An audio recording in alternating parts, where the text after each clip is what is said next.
In a quarter mile, use the right 3 lanes to turn slightly right onto I-94 West. Signs for Milwaukee I-94 West.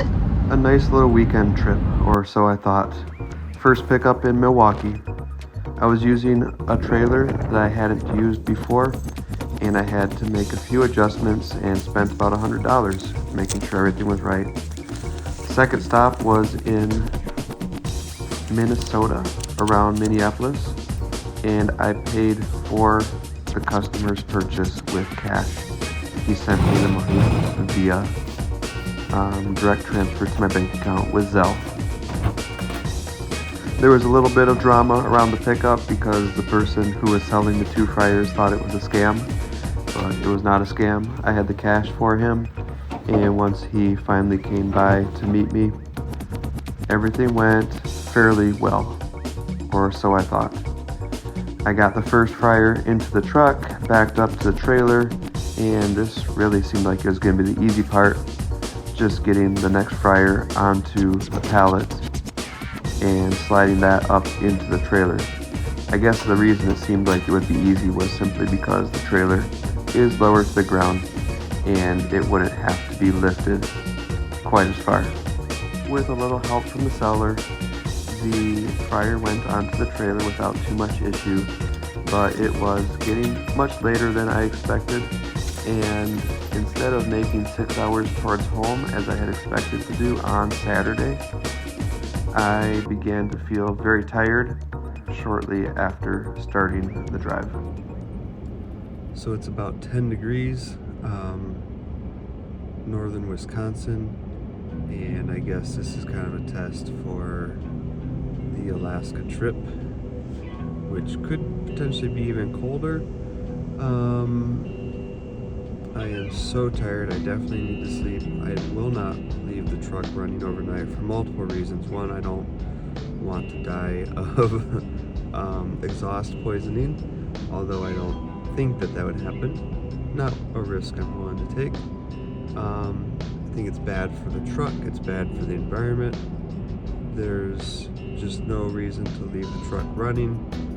If I wake up because I'm extremely cold, I think that I'll go ahead and just start the truck, drive up again to the next rest area, and get another nap there until it gets cold again. But I don't really think that's going to happen. I think I'm going to sleep through the night and be perfectly comfortable. Not positive of that, and that's my theory. I have 2 blankets, and I actually wanted to bring more in, and I realized I put all my blankets in storage, so I just had what I had at my place, which is 2 blankets.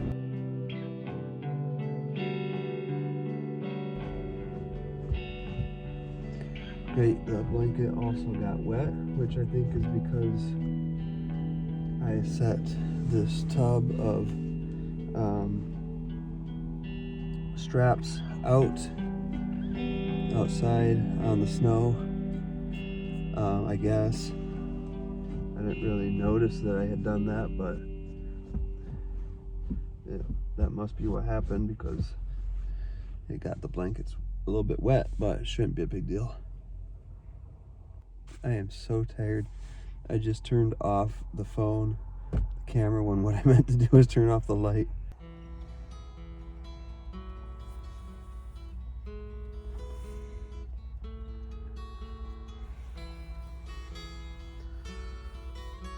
So I did get a little bit cold last night. Not too bad. Woke up a couple of times and basically just pulled the covers a little tighter and went back to sleep. So could have used another blanket for sure. All right, thank goodness it is sunny. However, it is definitely frigid still. I'm guessing in the teens right now. This is the problem I currently need to solve. When I first readjusted this, because I had to readjust it last night, I could just make out through the back window that it was swaying and bouncing too much. And it was actually to the point I thought I might need to put it in the truck. My only plan there was to lay it on its side and put it on top of this one, which seemed very, very difficult. And I decided to lay it down in the trailer first, which has worked. See, there's barely any clearance there, but there is. But when I initially put it in, it was sitting up on the lip, and then it sank down in, and that pushed both of the wooden sides of the trailer out into basically to the point of rubbing on the tires. So I think the solution here really needs to be putting in that second pallet. So I'm not looking forward to undoing all of this. I had to tie this so that it did not spin either forward or back. Got it really super tight here, because if it spun in either direction, it would rub on the tire. So I guess just some of the drama of using a tiny trailer, but knock on wood, this trailer will perform for another 8 hours on the road and get the job done. Alrighty, we still have a strap kind of holding that there. Zip ties, I'll come back out and tape that really quick. That looks like a weak point. Strap's nice and tight. This is ironically not going anywhere now, but even if it does, it has enough clearance that it can. I will still be checking this after 6 miles at the next exit. All right, if this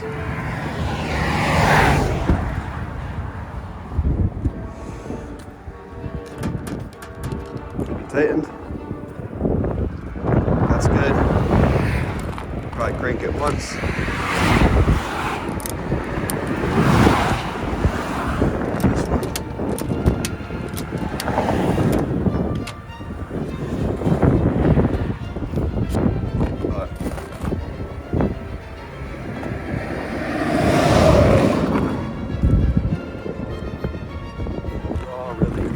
Issues.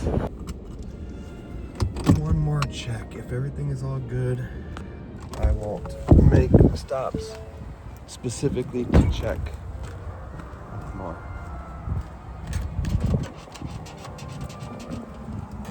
That feels like part of what's holding it in place, but all around,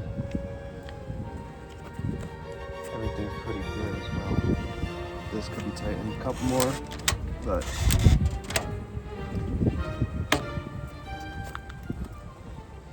it's sufficiently snug and not moving that I don't feel that I need to be checking it any more often than when I'm already started.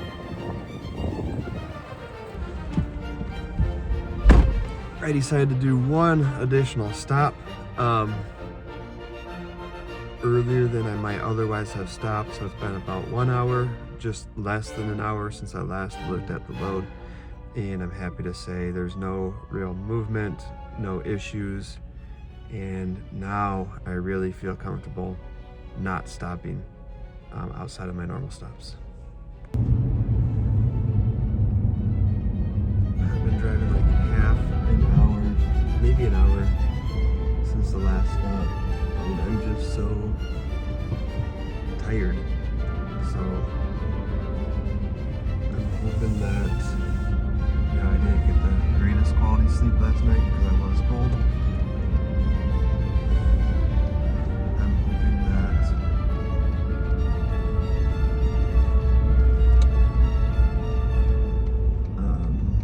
just laying down for a few minutes will give me a little bit of a reset. Not entirely sure that it will. I guess it was a good thing that I listened to my body when I got tired, because this was actually, even though I had checked it quite a few times and seen no movement, all of a sudden it had movement and it was spinning and the wheel had lifted up above this, which allowed it to spin out. And I did what I should have done in the first place, which was put 4 straps on it, pulling in the 4 opposite directions. The last thing I expected was to need to untie this knot. However, this thing was moving yet again. It rubbed on the tire here, and fortunately that rubber will come right off. But it was sliding obviously in this direction towards the passenger side. And what I realized was, although I had it well tied in the directions of front, forward, and backwards on each side, one of those directions pulled it this way at an angle, but this one was simply straight. So it gave an allowance to move in the direction from which it did not have tension pulling it back the opposite way. So I took this one off and I moved it inward, so it's actually pulling it in the direction of the driver's side. Although I was able to continuously identify the reasons that the load was shifting, it still felt like it just did not want to go right. I was tired, I was getting frustrated, and I was spending more time, it felt, readjusting the load than actually driving. At this point, I finally realized, as the sun was almost setting and I was still in Wisconsin, that the thing to do was to spin the item 90 degrees so that the entire thing fit within the walls of the trailer. Why I hadn't figured this out earlier, I don't really know, but it may have had a lot to do with being very tired. Still, it also had something to do with not slowing down and taking the time to figure it out sooner, even if I was tired. But the bigger question remains, do I like doing this?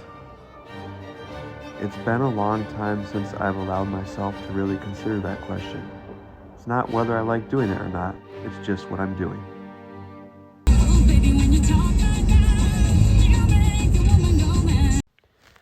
At this point, I was realizing that I wasn't getting back home until after midnight, and that time frame seemed to keep getting pushed later and later. I felt like I couldn't afford to have any more delays, and I was doing everything I could to keep my energy up, including running into this rest stop, listening to music, drinking a Monster Energy. At this point, it was the push to get home. At least I had caught a second wind, I had the trailer loaded properly, and I assumed it would be a smooth, fast trip to Michigan. This found yet another way to go wrong. It was pressing against this wall, which was causing... Head west, then turn right. Shut up, Google. To press against this tire. Fortunately, I caught it before it got dead, and finally to put another hook on here, pull this wall in because it looks like it's been compressed to the point that it's going to keep tending in that direction. And for right now, I need to adjust something so that it... Turn left toward US 41 South, then turn right onto US 41 South. Reflecting on this almost a month later, and yet a month that has been continuously hectic ever since then, I can only ask myself more and more frequently, is this what I want to be doing? Because everything always seems to be more complicated, more difficult than I expect.